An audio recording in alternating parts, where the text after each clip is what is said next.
Sir, ಈಗ ಕುಮಾರಸ್ವಾಮಿ ಅವರು ಈಗ ಸಂತ್ರಸ್ತ ರೇವಣ್ಣ ಪ್ರಕರಣ ಆದಮೇಲೆ ಬೇರೆ ಬೇರೆ ಸಂತ್ರಸ್ತರು ಒಂದು ದೂರು ಕೊಡ್ಬೋದು, ಕುಮಾರಸ್ವಾಮಿ ಅವರು ಅದೇ ರೀತಿಯಾಗಿ ಜೈಲಿಗೆ ಹೋಗ್ಬೋದು ಅಂತೇಳಿ ಮದ್ದೂರು ಶಾಸಕರು ಹೇಳುತ್ತಿದ್ದಾರೆ ಸರ್. ಎಂತೆಂಥ ಚರಿತ್ರೆಹೀನವ್ರನ್ನ ನಾವು ಅಸೆಂಬ್ಲಿ ದೇಗುಲ ನೋಡಬೇಕು ಗೊತ್ತಿಲ್ಲ. ಚರಿತ್ರಹೀನವರು ಆಗಿರ್ತಕ್ಕಂಥವ್ರು, ಚರಿತ್ರೆ ಇರ್ತಕ್ಕಂಥ ಕುಟುಂಬದ ಬಗ್ಗೆ ಮಾತಾಡ್ತಾರೆ ಅಂದರೆ ಈ ದೇಶದ ರಾಜಕಾರಣ ಎಲ್ಲಿ ಗಂಟ ಹೋಗ್ತಾ ಇದೆ ಅಂತಕ್ಕಂಥ ನಾವು ಅರ್ಥ ಮಾಡ್ಕೋಬೇಕಾಗ್ತದೆ.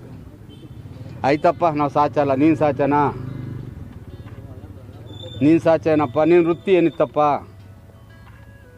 ಅದರಾದ್ರೂ ಹೇಳ್ಬೇಕಲ್ವೇನ್ರಿ? ಹಾಂ, ಕುಮಾರಸ್ವಾಮಿ ಅವ್ರು ಯಾವುದಾದ್ರೂ ಮಾರುತಿ ವ್ಯಾನ್ ಇಟ್ಕೊಂಡು ಬಿಸ್ನೆಸ್ ಮಾಡ್ತಿದ್ರಾ?